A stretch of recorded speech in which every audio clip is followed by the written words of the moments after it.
will be presented by Dr. Brendan Mullan from the Department of Sociology, who will be speaking on the demography of East Lansing.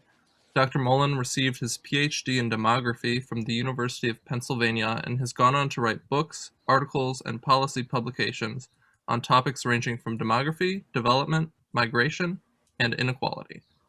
Dr. Mullan previously served as the Associate Dean for the Academic and Student Affairs and as the Acting Director of the Center for Integrative Studies at Michigan State.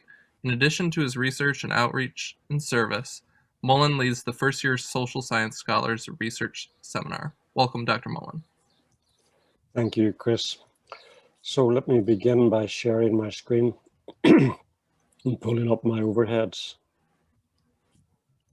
and closing the gallery so that you might see me and that I cannot see you.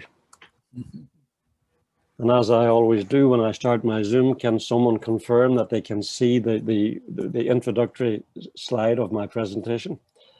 Very much. Excellent. I want to begin by thanking the Scholars Program for this opportunity at the end of the semester, with the spring semester behind me and the start of my summer research. It was very enjoyable to put together some ideas and some thoughts I have about demography and to link those ideas and thoughts to East Lansing. I do want to begin with if not a confession, well, at least a full disclosure, and that is that I slightly changed the title, as you can see from my overhead. As I put the presentation together, I was more and more struck that I was not going to successfully discuss the demography of East Lansing in the abstract. I really needed to position it or place it within some larger context. And that's why I've broadened the topic. I will indeed focus a little on the demography of East Lansing later on this afternoon. But I do want to begin with some broader context, and the context stems from the fact that as we sit here today, we are as far away from the 2010 census as we can get, and we have not yet had the 2020 census data released. So as I shall show, the 2020 census data is on the way, and as and when it is released, all of our demographic analysis and so forth will be updated and modified and expanded upon. And I do want us to keep that in mind as we go through today's presentation, because I have one overhead which will explain this in some more detail, but only the most aggregate of data has been released from the 2020 census. And that means that in order to explain and discuss demography, we must rely on intercensal estimates, on surveys, and so forth, very sophisticated and very valid and reliable in the strongest meaning of the words validity and reliability. So with that introduction, let me begin with a quick definitional starting point. As you well know, demography is the scientific study of human populations, particularly with respect to their size, their structure, and their development. And that is a very classical definition of demography, right? Demographers look at the size, the structure, and the distribution of human population. And as we often say, there are three events that we look at. One is born, one dies, and one moves. And we look at birth, death, and migration over time within and between societies. The births, of course, we use the technical term of fertility. Death, we use mortality. Migration, we differentiate between internal migration and international migration. And in addition to those dynamics, we expand upon our demographic understanding with a particular focus on socioeconomic and cultural factors. I just list a few in parentheses: education, race, religion, ethnicity, and so forth. And we want to understand how those cultural factors influence and are influenced by population size, structure, and distribution. Formal demography, and as Chris said in his brief introduction, I am a formally trained demographer, although my faculty home is in the Department of Sociology. Formal demography has the components of fertility, mortality, and migration.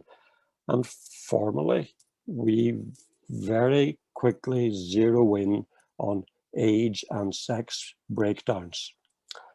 In terms of fertility, we further zero in on proximate determinants and socioeconomic factors, something similar in mortality and something similar in migration. I myself have spent my career as a migration scholar. I have looked at fertility among migrants and mortality among migrants, but migration is the overarching area of my research career. And within that area, we have many additional components of demography. And I list them on the right-hand side of the screen simply to reaffirm that formal demography itself is a rather statistical, mathematical side of the discipline. The additional components is very much what brings in the policy side of demography. The distribution of population, both by geography and across characteristics, the derivation of population policies. Towards the end of my presentation today, I'm going to talk about a particular set of population policies that are most directly affecting the older aged group. And it's a mechanism to bring together age, sex, and population policies. And we will touch upon key themes of urbanization, poverty, environment, health, and so forth. I want to wrap up my introduction of the components of demography by emphasizing the different sources of data. Vital statistics data. Vital statistics, of course, are births, marriages, deaths, and so forth. And vital statistics are not enumerated in the census. They are enumerated in Centers for Disease Control, community health sources, and so forth. And census data. And today, I'm going to try to do something different. I'm going to, normally when I'm asked to give a presentation like this, I do the analysis, I put the analysis on the overheads, and I walk through the overheads and show my audience the demographic structure, causes, and consequences of the communities that we're interested in. Today, I want to try something new, very new. I'm going to introduce you all to a set of techniques that are freely available on the World Wide Web. I think we have passed, we are beyond the stage where a demographer can simply can do the analysis and present the analysis to you. I think it's much more valuable to you to be introduced and to know where to go to be able to extract and combine vital statistics data and census data to answer questions and probe and explore demographic characteristics on your own. We have come a long way in the last 15 years, particularly the last 5 years, with the World Wide Web and interactive things that I will show you today, and things that you can do yourself that were simply impossible to do when I first came to Michigan State University. And to understand that, I want to talk a little bit about geographies, because the understanding the geographies of demography is very central to knowing what data to look at. And essentially, we are deluged with different geographies. Do we look at data at the national level, at the state level, at the county level? Within counties, the Census Bureau and demographers have used this word place. And what do we mean by places? We can look at data right down to census tracts. We can look at data from zip codes, school districts, legislative districts, congressional districts. And I want to, if I'm successful, leave you today with the ability and the knowledge for you yourself to zero in on some geographies, particularly down to the place and the zip code level, and look at some data and explore some data for yourself. So, having said that, let me begin. And as always, if something happens to my screen and you are not, what I'm talking about is not on the screen, please do jump in and let me know. In preparing for today's talk, I went back over some old presentations, and I found a presentation on demography that I gave to the Alumni Club of Michigan State University in March of 2015. And to demonstrate to you what has happened to the population of the United States in the last 5 years, I'm going to compare the population of the United States in March 2015, when the population was 315.5 million, as you can see the number on the top left-hand screen. And as of this morning, I went into the Census Bureau. I'll show you in a moment. As of this morning, at 1 p.m., the population of the United States today was 332,362,932. Not one more, not one less. I'm going to stop sharing this screen, and I'll come back to it in a moment. And I'm going to share another screen that I have pre-populated and made ready. And again, can someone confirm that you can see the Census Bureau's United States and World Population Clock webpage? Can everyone see that? Yes. Thank you. And the reason why I want to spend a moment on this is the Census Bureau has very nicely aligned data.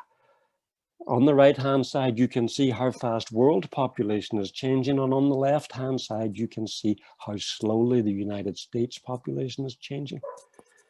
And then the Census Bureau provides a host of information. It provides population pyramids by age and sex, growth by region. Right now, rather than scroll down through this and look at this, I have condensed some of the information into my overheads, to which I shall return momentarily. But I do want you to grasp very viscerally the difference in population growth rates between the United States population and the world population. And of course, the world population is growing so rapidly because of growth rates and population in Africa and less developed regions and so forth. But we shall return to that. This visual representation of the speed of population change is, I know from experience, it really brings home the idea that the United States population is growing slowly. And as I shall show you momentarily, it's actually growing faster than most other developed countries. So let me stop sharing that and now go back to my overheads, hopefully. So yes, there we go. This seems to be working quite well for me. And let me run through some demographic highlights of the United States. Right. Again, I have taken the data from the census website, right, and I'm comparing 2021 to 2015 to give you some sense of the momentum of population change in the United States. One of the major changes in the last 5 years has been the slowdown in international migration. Now, it's I don't know quite what word to use. It's probably it's a little bit sensational. to reduce international migration down to one international net migration every 33 seconds, which was the statistic in 2015. By 2021, that had slowed to one international migrant every 670 seconds. Now, again, it's a little bit it's a little bit trite, I suppose, to reduce migration down to that, but it does demonstrate the velocity of births, the velocity of deaths has not changed, but the velocity of migration has changed considerably. Right? We are now gaining a net gain of one person every half minute, whereas only 4 to 5 years ago, we had a net gain of one person every 15 seconds. And again, this is up to date from the United States government census website. Right. Births have declined. Right. Births have declined from 12.4 per thousand down to 11.4 per thousand. And deaths have increased a little bit. I'm going to return, on the following overheads, I'll show you these data in more detail. The United States population growth is slow. It's growing currently at about 0.5% a year. South and the West are growing much faster. Fertility is declining. Over their lifetime, American women are on average having 1.7 births. That's 2019 data. Whereas, again, only 4 or 5 years ago, it was 1.84. Life expectancy is 78, almost 79. And it's very important to note the parenthesis here, that's 2019. In February of this year, data was released on life expectancy in 2020, and we shall see that now. Women live longer than males. In 2019, women on average were living almost 81.5 years, whereas males were living just over 76 years. The United States is aging, but it's aging slower than almost any other developed country. And my set of comparative countries here is OECD, sometimes called the Rich Country Club of the World, the Organization for Economic Cooperation and Development. So that's a very quick run through demographic highlights. Let's now quickly look at particular trends in mortality, fertility, and migration. Life expectancy. And this is quite dramatic. The CDC released an up-to-date report on United States mortality at the end of February in this year. And we can see the impact of COVID-19 very dramatically. These two figures are taken from the CDC report. If anyone is interested, you can shoot me an email and I'll forward the report to you. And the analysis received significant press coverage. The data are provisional. They were released at the end of February. Life expectancy at birth in the first half of 2020 was the lowest level in almost 15 years for both the total population and for males, and was the lowest level for females since 2007. And I'm sure you read about this or saw this covered in the media. Life expectancy for the non-Hispanic Black population declined by 3 years. That's a very dramatic representation of the impact of COVID-19. It's beyond belief that in such a short period of time, there has been such a reversal in life expectancy. We can also look at age-adjusted death rates, and that's the number of people of a particular age divided the number of deaths at a particular age in the numerator and the number of people in that age group in the denominator, what we call age-adjusted death rates. COVID-19 has disrupted years of health progress in the United States. For over 90 years, the United States age-adjusted death rate dropped every 10 years. Dramatic long-term improvements in Americans' health. You may have read in last Sunday's New York Times a long, well-written article on this very fact, the decline in death rates in the United States in the 20th century.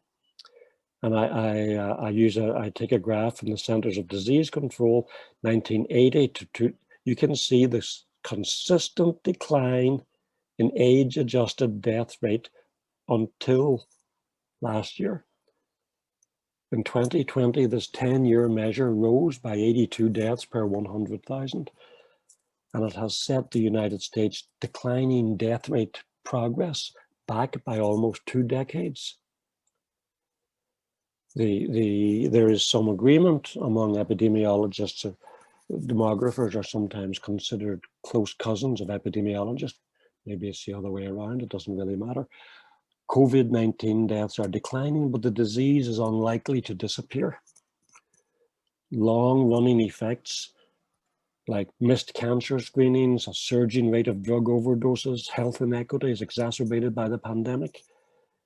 As both demographers and epidemiologists say, by no means is this thing over. This thing is not going to come to a sudden end and we're going to revert back to some normality. The process of recovery is going to be long and drawn out. Fertility patterns. As I said, women in the United States are having on average about 1.7 children. This is the average number of children a woman has in her lifetime. I sometimes tell my students the magic number is 2.1.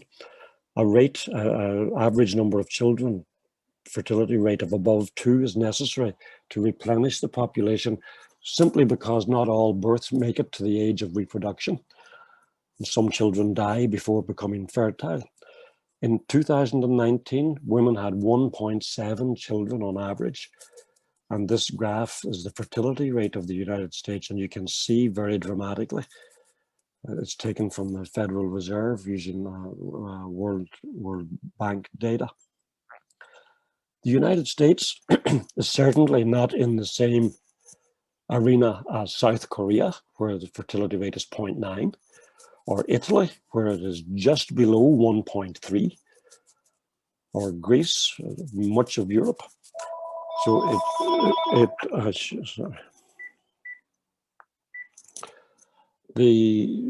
so that is a snapshot of the current fertility situation in the United States. And lastly, migration. This overhead shows the blue line, the number of migrants, and the orange line, the number of migrants as a percentage of the population.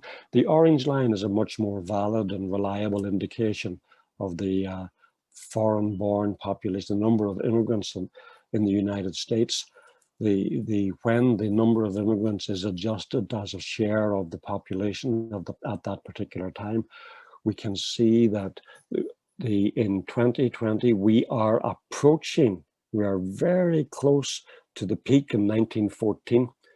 In 1914, almost 14% of the nation's population were immigrants, and today we are at 13.7%. And we can see a very dramatic increase from the mid-1960s. There was a significant piece of legislation passed in 1965 that dramatically changed the source of immigrants to the United States from Europe to Latin America and Asia. So that is a quick summary of the mortality, fertility, and migration patterns in the United States.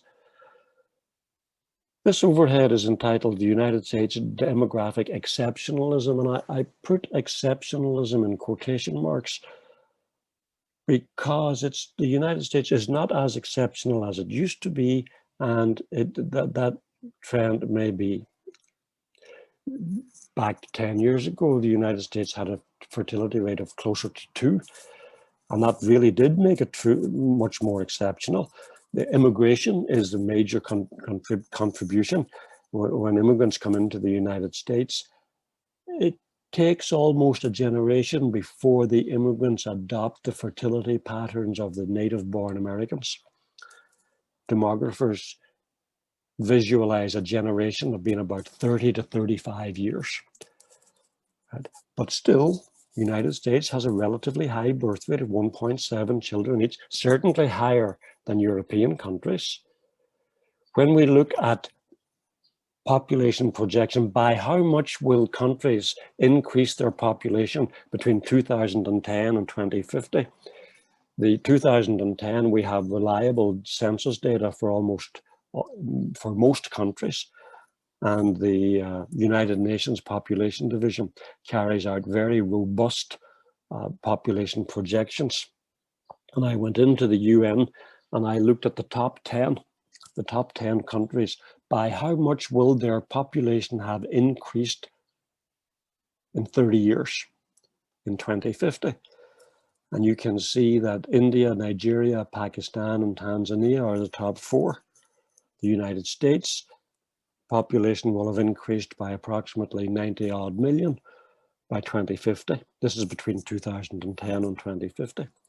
And the contrast here is quite dramatic. Noticeable immediately is the absence of China. And I actually this morning, or late last night, drilled into the data a little bit, and sure enough, China does not belong on this list. China is projected to add only about 25 million residents between now and 2050, mostly because of the very rigorous limited fertility, the one-child Chinese family policy, and so forth. So to the extent that we can use the word exceptionalism, the United States is wealthier, older, less fertile, and more influenced by immigration than any of the other 9 countries on the center of the screen. And all of those 9 countries are less developed countries. So that is comparing the United States to less developed countries with very significant population sizes. Exceptional can also be used when we compare the United States to other developed countries. The US is younger, more fertile, and more influenced by immigration than other developed countries, even though I did just show you that immigration has slowed in the last 5 years. The United States is still something of a magnet. And it's more fertile and more influenced by immigration than other developed countries. Another way of understanding some of this, and to return to China, the United States grew wealthy before it became old. And that's a catch-all phrase to summarize socioeconomic and demographic trends of the last 200 years. The United States became wealthy before it became old. China today is very concerned that China will become old before it becomes wealthy. And there is another well-documented demographic phenomenon called the demographic dividend. The demographic dividend from a youthful, growing population. And the United States' demographic dividend endured for almost the entire 20th century, certainly the first 3 quarters of the 20th century. And I'll come back to the baby boom and so forth. China's demographic dividend, that is the dividend derived from huge numbers of young, energetic, age distribution population.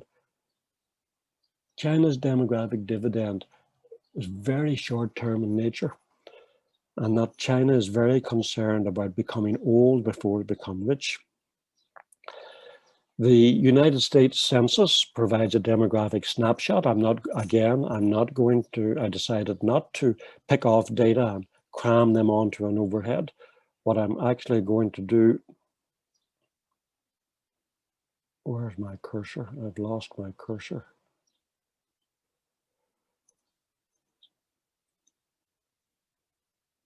is I'm going to stop sharing, and again, I've pre-populated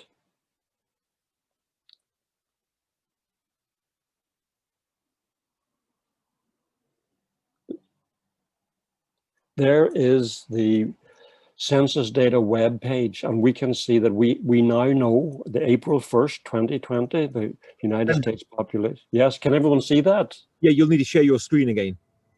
Okay, thank you. That's why that's what I forgot to do. Thank you.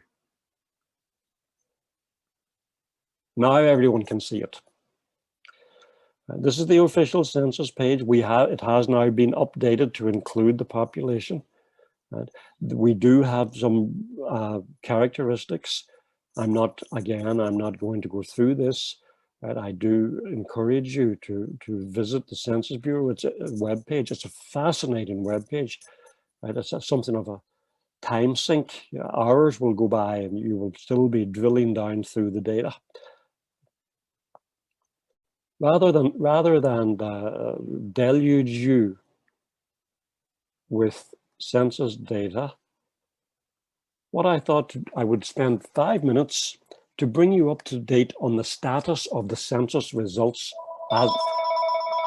as of today. Should have turned off my phone. Sorry about that. April 26, 2021. That's just over 1 month ago, 1 month and 1 day ago, the census released their first data.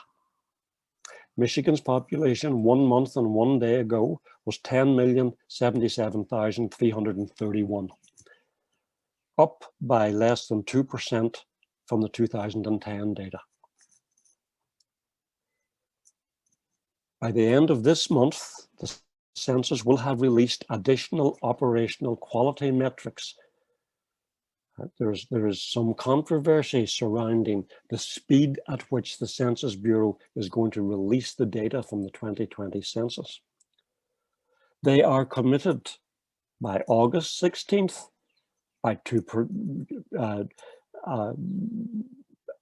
giving states access to the data that states need for redistricting. And in fact, just this morning, I kept the story on my phone to read it to you. The state of Ohio and the US Census Bureau asked a judge to place on hold their court fight over when the data to be used for redistricting would be released. It's very contentious. We live in a very litigious environment, as I'm sure you're well aware. And Ohio, which was leading the charge to force the Census Bureau to release the data necessary for redistricting earlier, has agreed that August 16th will be acceptable, and the Census Bureau has committed to releasing additional tools and handling software to enable the states to analyze the data. By September 30th, the Census Bureau will have released the final redistricting data toolkit to all states.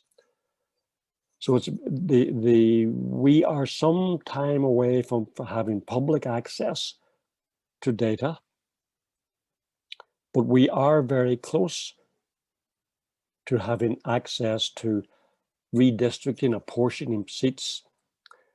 I just threw an overhead together to remind us all of the trauma that we go through every 10 years as a result of the census data in terms of apportioning seats in the House of Representatives based on census population count. We use a 1940 convention called the method of equal proportions. I'm not going to read through this. The long and the short of it is that Texas gained 2 seats. Colorado, Florida, Montana, North Carolina, and Oregon all gained 1 seat. I picked off a few salient points from the 2020 census data for today's presentation. California is still the most populous. Wyoming is the least populous.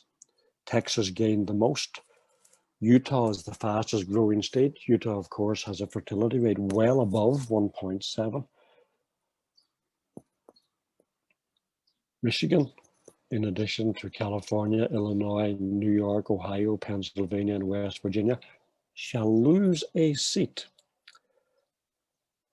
And the redistricting data is a very contentious issue.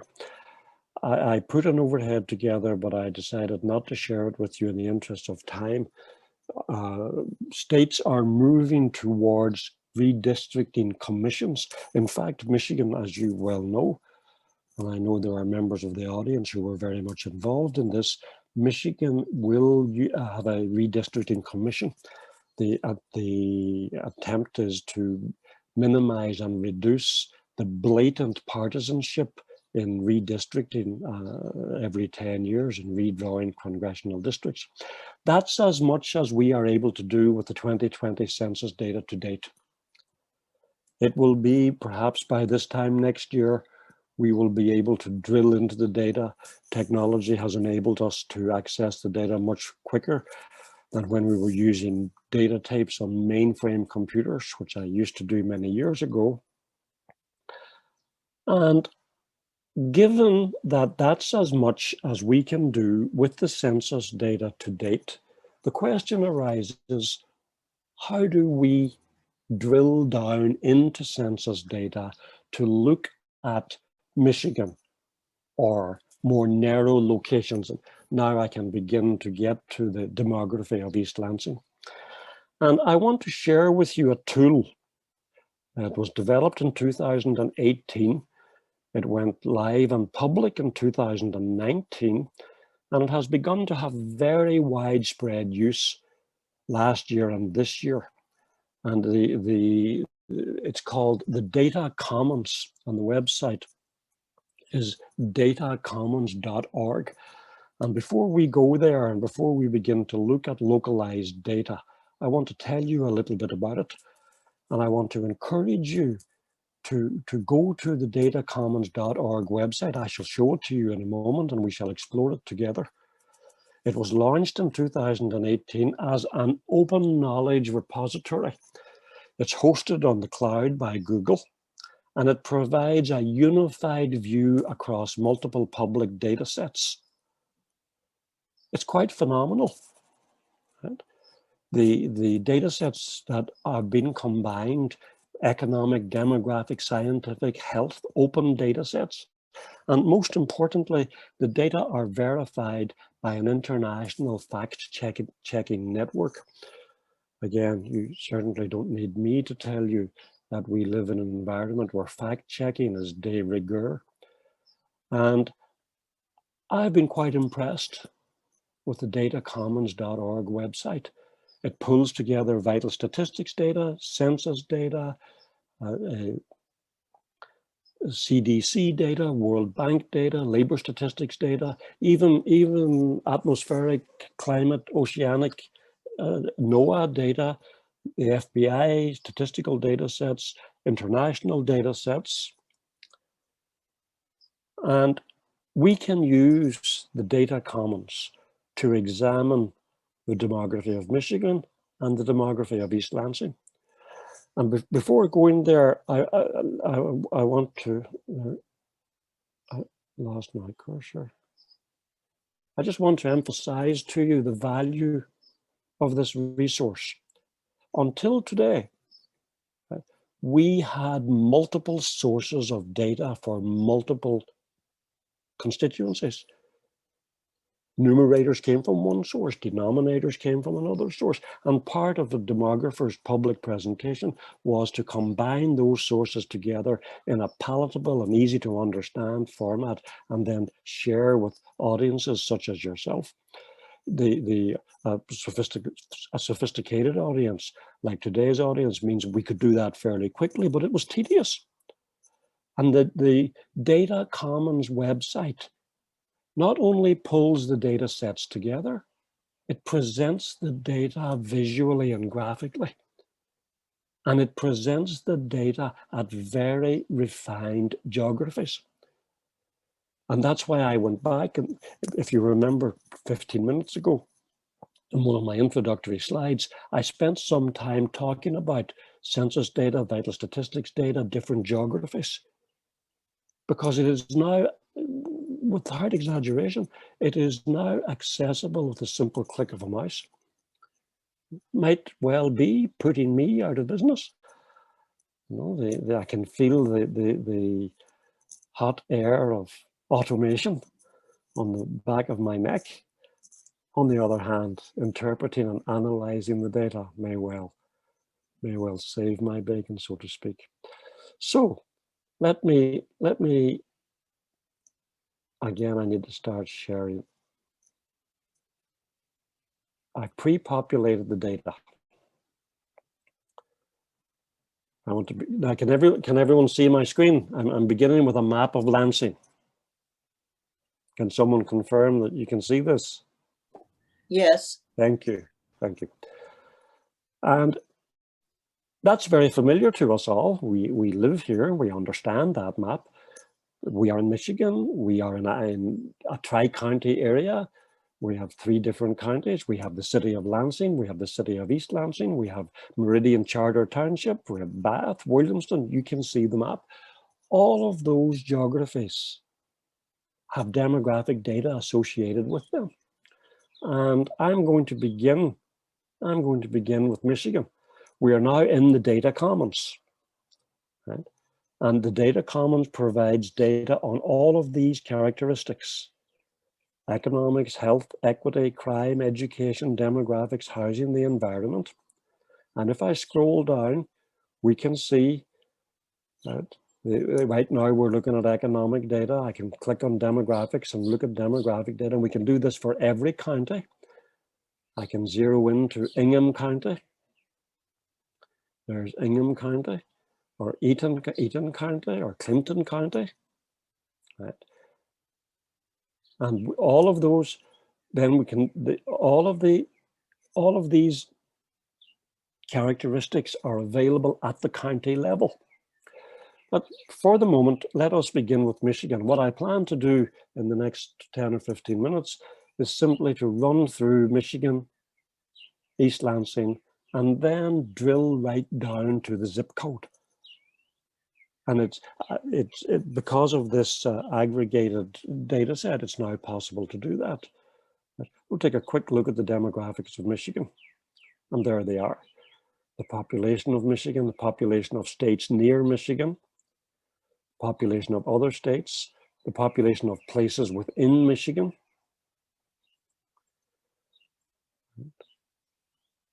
And you can explore. I'm not going to do it. I'm sharing this to give you access to the tool yourself.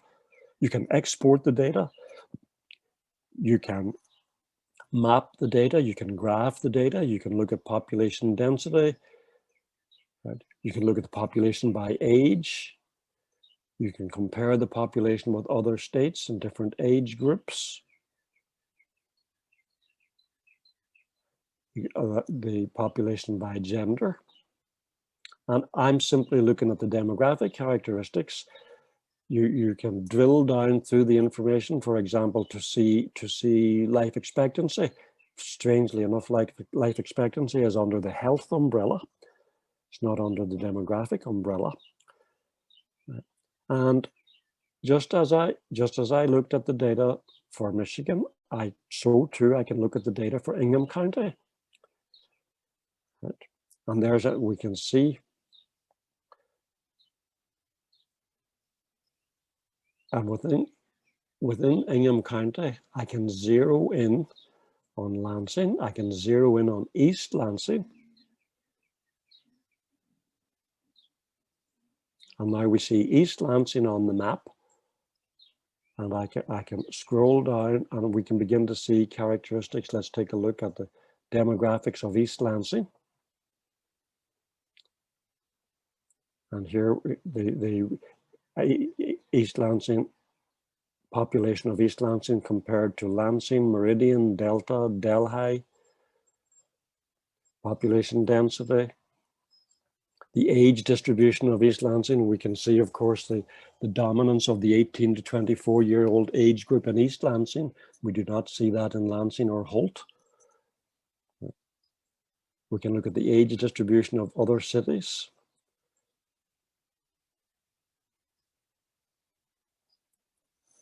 And a complete demographic profile and a profile by all of the other characteristics: economic, health, equity, education, housing, and environment is readily available. And as they used to say on late night television, but wait, it gets better. Within East Lansing, we have 6 different zip codes. Notice the zip code for the university, 48824, is not listed because well, for obvious reasons, it is not a census designated place. We can zero in on 48823. Now we see a map with the zip code,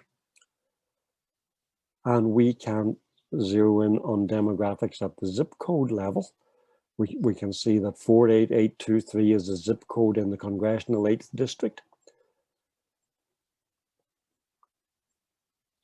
And within the 48823 zip code, we can look at the population. We can look at density. I mean, I'm doing the same thing. Right?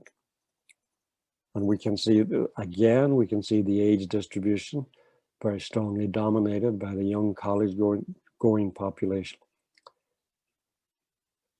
So in the interest of time, I wanted you to see that tool and to understand that it is now possible to do momentarily what I just did from multiple reliable and valid data sets. And the sophistication is only going to improve with the passage of time. Now, having given the availability of data at the national level, the state level, and the county, place, zip code level, let me take the remaining 10 minutes and actually spend some time on interpretation and reflection of some of the implications for the demographic changes that are confronting us. And I will admit to you that I've been rather selective.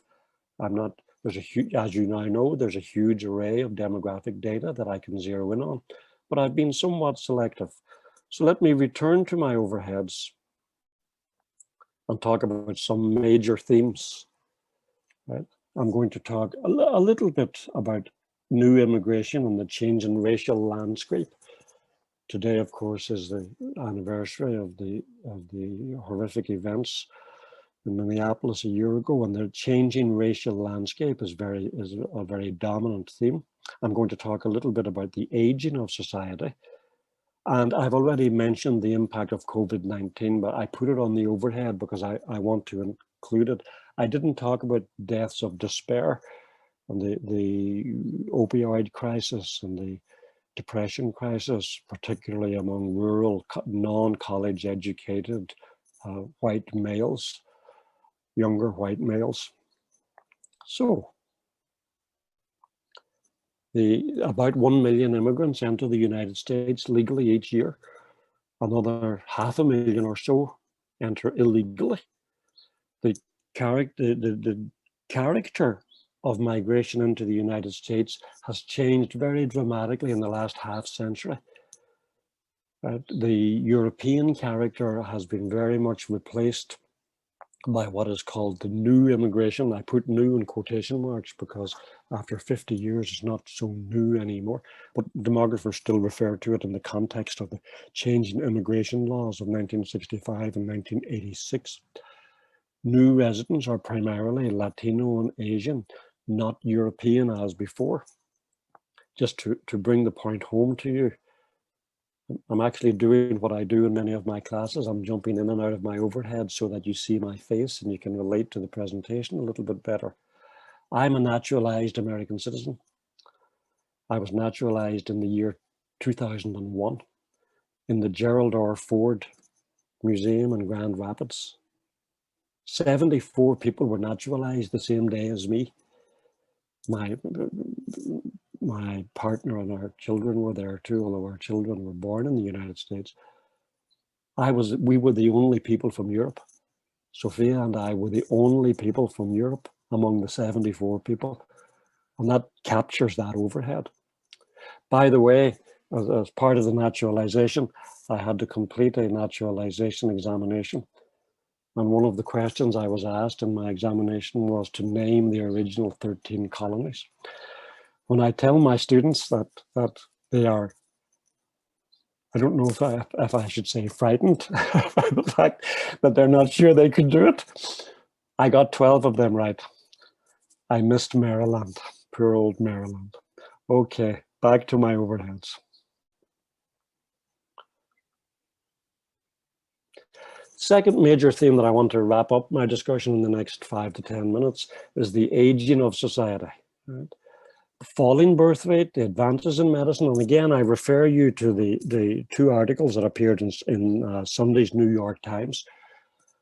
An extremely well written, perhaps could be a little bit more scientific to my mind, but then I would say that a discussion of the improvement in life expectancy in the United States over the last 100 years.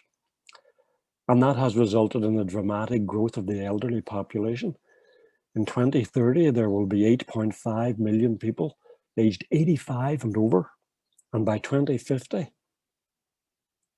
that's going to more than double. And there's a graph showing the projected population, 65 and over and 85 and over. And that runs from 1900.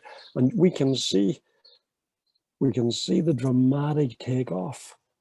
And I'm going to talk about this in a moment. The very dramatic takeoff in 2010, 2011. And the same in the 85 and over. A 65-year-old today, according to the Social Security Bureau, is projected to live on average, emphasis on average, 19.5 more years. And we have life expectancy projections for every age over the age of 65. Right? And the consequences of an aging society are very dramatic. Economic resources are distributed unequally among the elderly. Elderly persons of color and gender are disproportionately poor. It's sometimes called the feminization and impoverishment of the elderly. Living arrangements vary by age, by sex, by race, by marital status. Residents of nursing homes are typically over the age of 75, are typically female, white, and widowed. And with the understanding of the dramatic increase in the elderly population, we must understand role transitions. I have another presentation, embryonic at this stage, but I'm beginning to put it together on the demography of retirement. Some very interesting statistics regarding the retirement strategies and retirement ages between the ages of 60 and 70.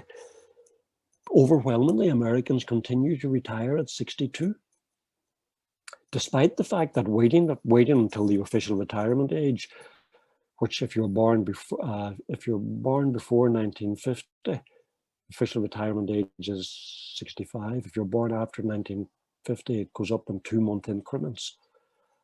And of course the advantage of waiting until the age 70 in terms of Social Security contributions, but that's a different conversation and a different presentation for a different day. Retirement is a difficult stage. One cannot simply reduce retirement down to demographic parameters and retirement strategies and how best to, forgive my use of the word, how best to game the Social Security system, because that's what you need to be able to do. Social Security is very complicated. For some people, retirement is a difficult stage. It means less income. It means a shift from independence to dependence.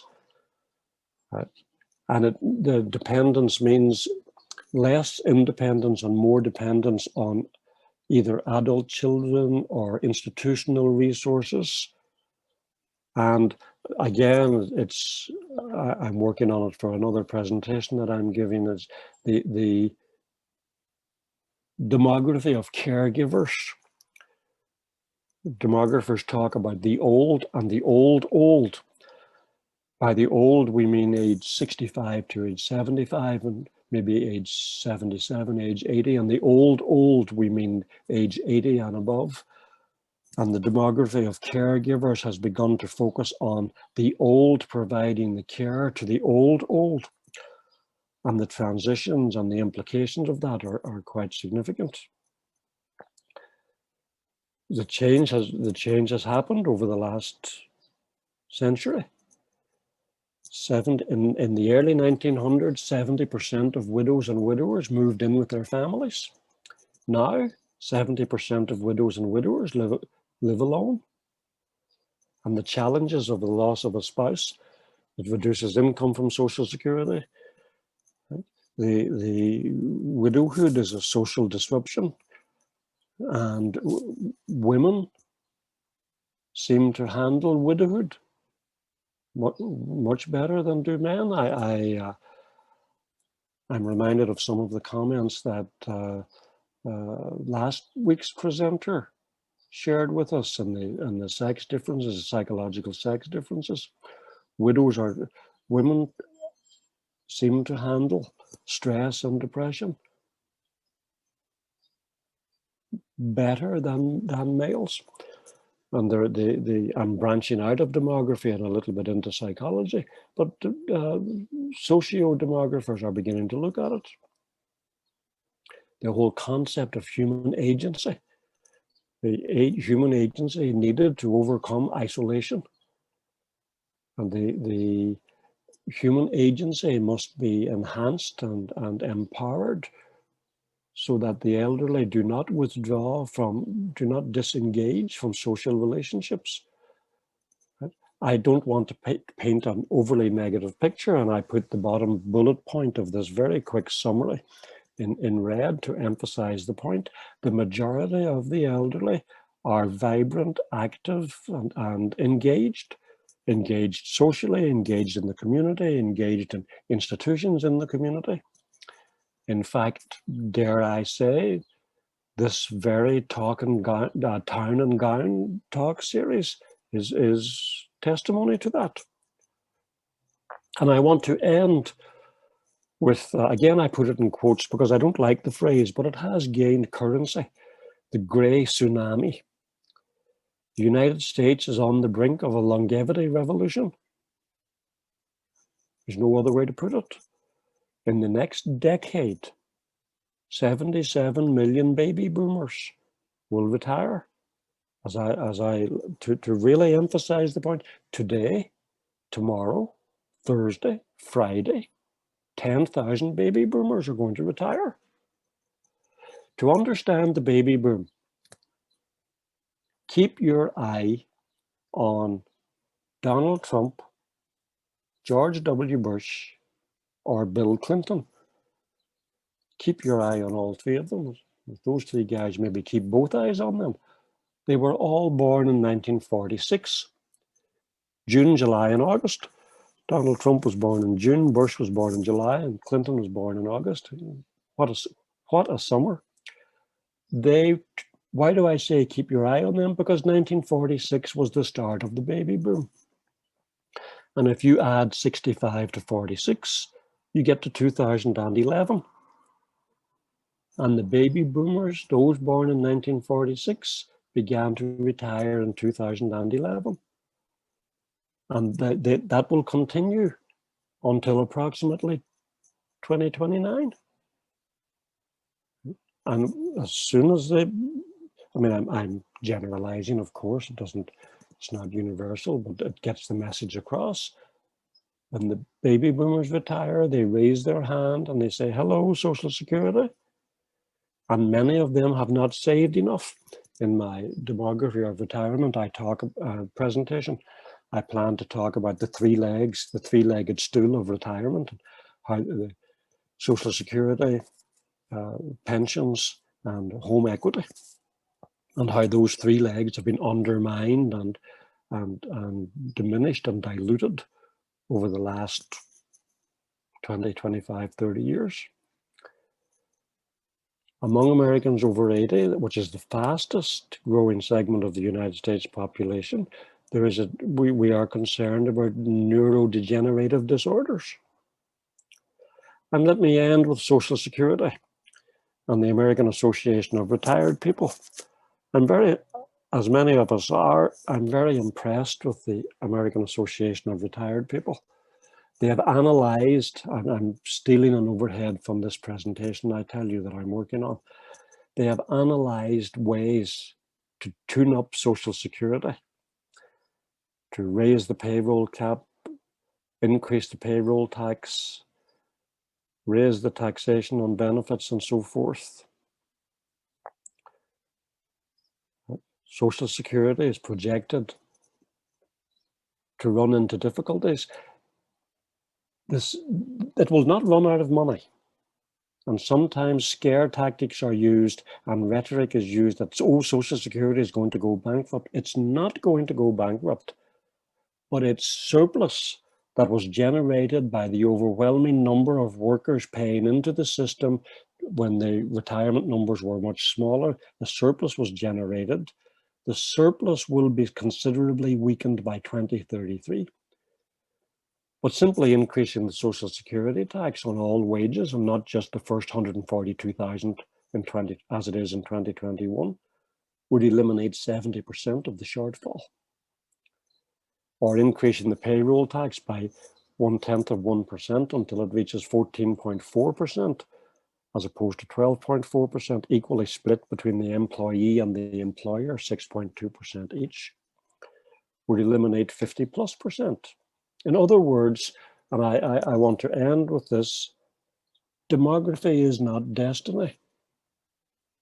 Policy, understanding the numbers and understanding the trends can result in policy implementation, but the political will has to be there to meet the policy implementation. And I'm sorry I went a few minutes over my allotted time. That brings me to the end of my presentation.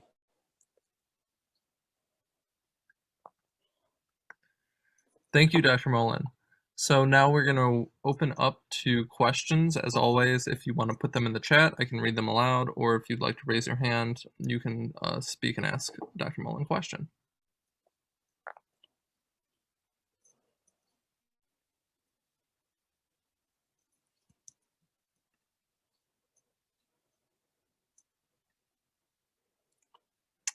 Judith. Oh, you're muted, Judith. There we go. Right? You're good. Yes, Judith. Yes. Okay. I wondered what your feeling is about the census that's coming out. There seem to be so many problems about it. Are you worried about its validity at all? No, no. The 3 decades of experience in dealing with census data and 3 decades interacting with the professionals in the Census Bureau. As I mentioned at the beginning of my presentation, I am a formally trained demographer. I came to the United States because I could get a graduate degree in demography, not a graduate degree in sociology specializing in demography or a graduate degree in political science specializing in demography. And I have interacted over that time period with the Census Bureau extensively. Okay. There are, first of all, they are dedicated civil servants, dedicated to getting the numbers correct. Okay. And dedicated to trying to stay above the political fray. Very difficult today to do that. However, we have such an array of statistical techniques and such an array of methodological preparations, verification techniques, indirect estimation techniques, undercount techniques, that the Census Bureau is staffed by supremely well-trained data professionals. The danger, if I may be so bold, the danger is that the politicization of the issue escalates to such an extent that it undermines that professionalism. Yes. And we're beginning to see that with we saw it with the entire debate around should or should not a question on citizenship have been included in the 2020 census. And I'm very pleased that it wasn't included. Right.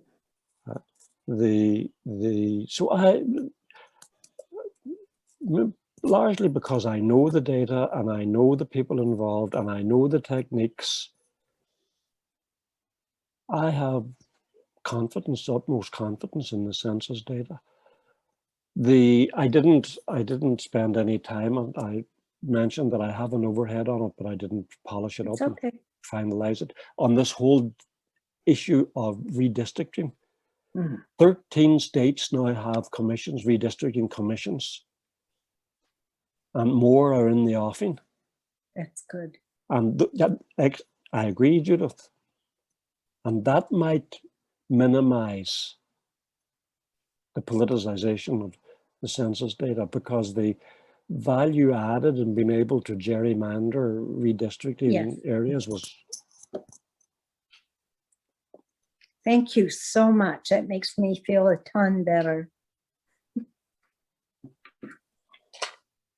So Joel and Kathy Hoffman are wondering if Michigan is one of the 21 states that will double its population over 65 from 2030 to 2050.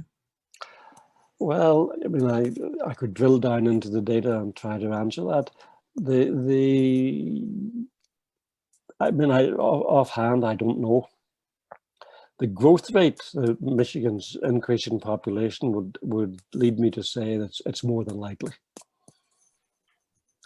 And there are other reasons, just to step away from the data for a moment and answer the question from a larger holistic point of view. Michigan is, surprisingly, perhaps to some, not to native Michiganders, I'm sure, particularly on the shores of Lake Michigan. Michigan is quite an attractive retirement community. And Traverse City and so forth, points north of Grand Rapids, attract a population. And if one, again, in the interest of time, I didn't present this, but if one looks at a county level map of population movement for the state of Michigan, one sees movement into the counties bordering Lake Michigan. Indeed, one sees movement into the lower northern peninsula. And that would lead me to, with some confidence, say that Michigan's elderly population would be approaching, if not in, those 21 counties. The data are not available yet, so we're very reliant on what we call intercensal estimates to analyze that. I didn't mention in my talk, and perhaps I should have, that like all states, Michigan has an office of the state demographer, a guy called Eric Guthrie. And Eric will use 2020 census data to drill down into that kind of analysis. Thank you. So Peter is wondering if would China's long-term demographic profile unfortunately indicate the possibility that it may encourage, quote, adventurism on their part in the short term before the weakening effects of demographic decline become true? The international relations specialists are studying exactly that phenomenon. China pursued a one-child family policy starting in 1979, 1980.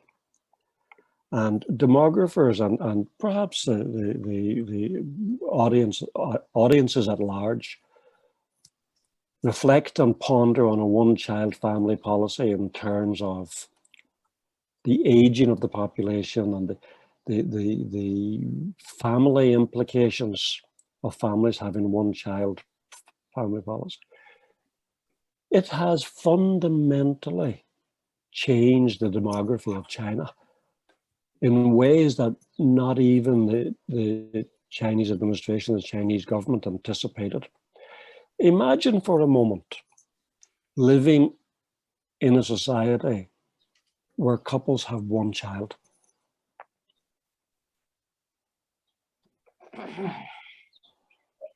The change that a one-child family policy brings into a society is enormous. On one hand, the dedication of resources, the intergenerational transfer of wealth is focused on much fewer children. China now has a middle class, 300 million middle class population. And China is slowly but surely moving beyond a per capita income of about $12,000 to $14,000. And when a society moves beyond a per capita income of $12,000 to $14,000, people begin to consume.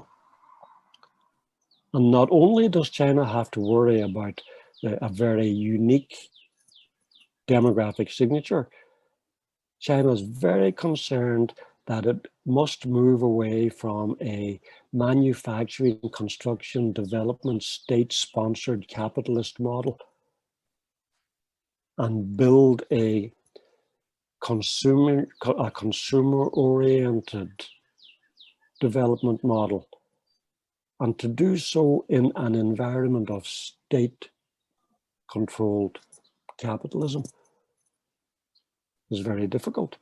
Add into that mixture territorial expansionist in the islands and the Taiwanese situation. Development specialists are discovering and writing today what they call the Chinese land grab initiatives in Africa, the Chinese Belt and Road Initiative, which is a global initiative aimed at extrapolating Chinese development on a global stage. So yes, Bob, adventurism is a major concern. China is also, as are Brazil, Russia, some others, slowly suggesting that the institutions that govern the world geopolitical economic order for the last 70 years, the World Bank, the International Monetary Fund, the United Nations, the World Trade Organization, China has sponsored and created the Asia Infrastructure Development Bank. It's a parallel and direct competitor to the International Monetary Fund and the World Bank. And the stable Western, aka American-led international economic order of the last 70 years is now in flux as it never has been before. Hi. And Do you the know last what time 5 they years, usually? the last presidential administration hugely contributed to that, to the idea of that the global economic order that emerged post-World War II. So already we're beginning to see analysis that is defining an era called 1945 to 2016. And 2016 been held up perhaps as the end or the beginning or the spillover of a new era, and Chinese adventurism is a major component in that. Very complicated question, Bob. Thank you. So this question comes from Nancy Pogel, and her question is, Is the cost of living data included in the newer databases you have mentioned? And to what extent is cost of living data related to any recent migration patterns within the US and changes in clustering of aging populations? At this stage, Nancy, the data can be adjusted on a per capita basis.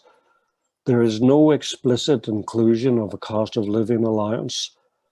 And that's what I meant when I said that the data is going to become more sophisticated and more refined and fine-tuned as the data becomes available. The second part of the question, Chris? The second part is, to what extent is cost of living data related to any recent migration patterns within the US and changes in clustering of aging populations? Difficult to answer that. The cost of living, as you well know, there is some concern today about the uptick in inflation. And there are two schools of thought. One school of thought is that inflation and cost of living allowances must be maintained to match the inflation level, and inflation is now rising. The other school of thought is we need to reassess how we measure inflation and look at inflation in terms of core inflation, which is inflation stripping out food and energy prices. Because food and energy prices are very central components of our everyday life.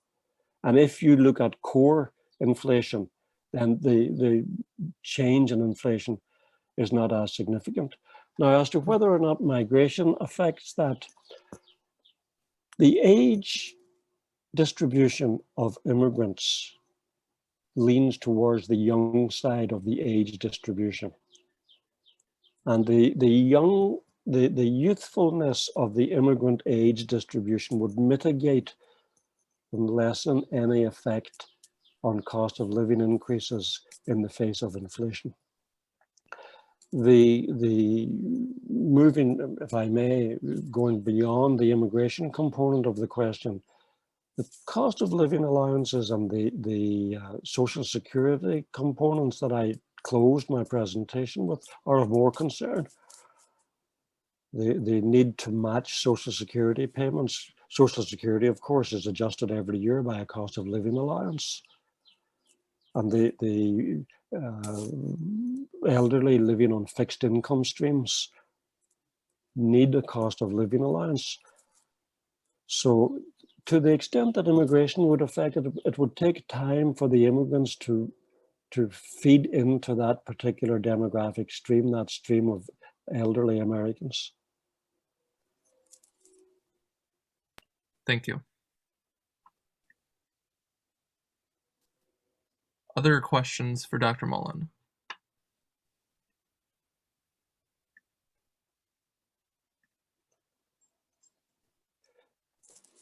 Please do feel free to reach out to me.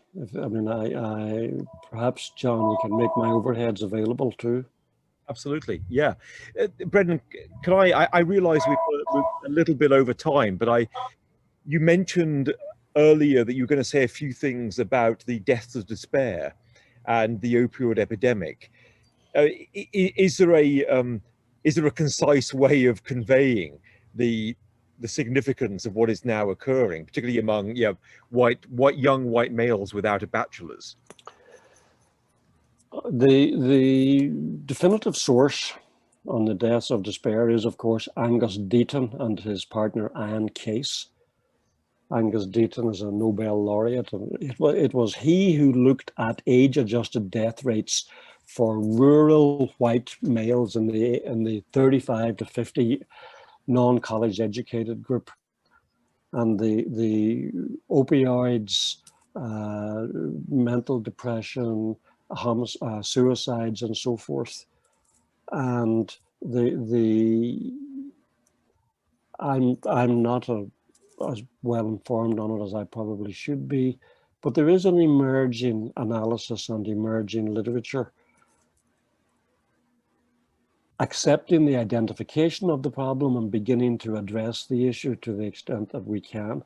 The the Biden administration has been encouraged to appoint a senior official, perhaps even the vice president herself, to spearhead a rural initiative addressing such issues.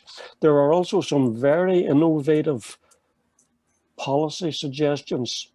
Let me link your question, John, with Nancy's question of a moment ago on immigration. The Economic Innovation Group has suggested a policy called Heartland Visas.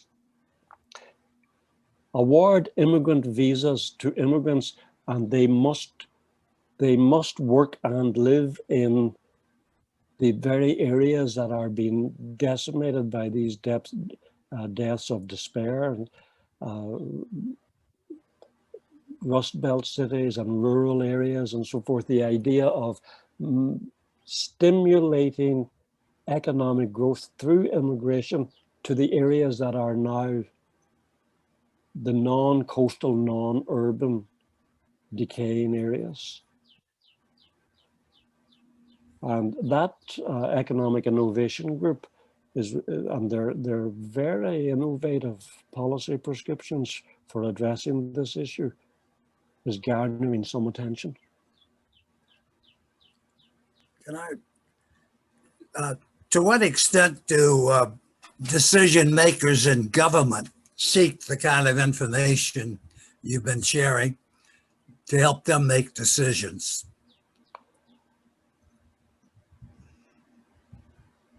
The mechanisms through which the information reaches policymakers are many and varied. I mean, I speak to you as a very traditional faculty academic. I do my own research and I teach and so forth. There is a huge and well-staffed think tank, policy-oriented world out there that is directly linked to political administrations at the federal level, at the state level, and indeed at the local level. And there is an equally vibrant non-government apparatus of policy derivation and so forth. The last 20 to 25 years has seen a dramatic improvement and increase in the derivation and implementation of policies. Having said that, as I said earlier, John, the downside is it has become very partisan, very politicized. And each side promotes and pushes their policies, and their policies have become very, very entrenched to particular ideologies and particular perspectives. And that's a downside.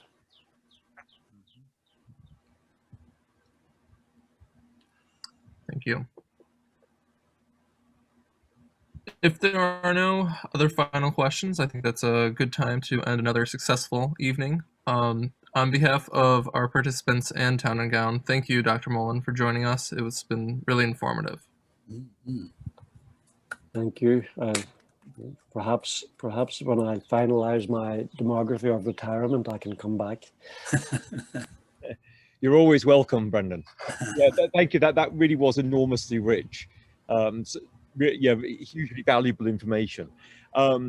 Thank you all for joining. And this time next week, the presenter will be Dr. Walter Hawthorne, who is a professor in the history department. He's also an associate dean in the College of Social Science, but his main academic work at the moment is on the project that I put the link to in the chat called enslaved.org, which is a superb attempt to bring together the stories and a lot of demographic information about those who were involved in, and particularly those who were victims of American enslavement. So please come back this time next week. Bye.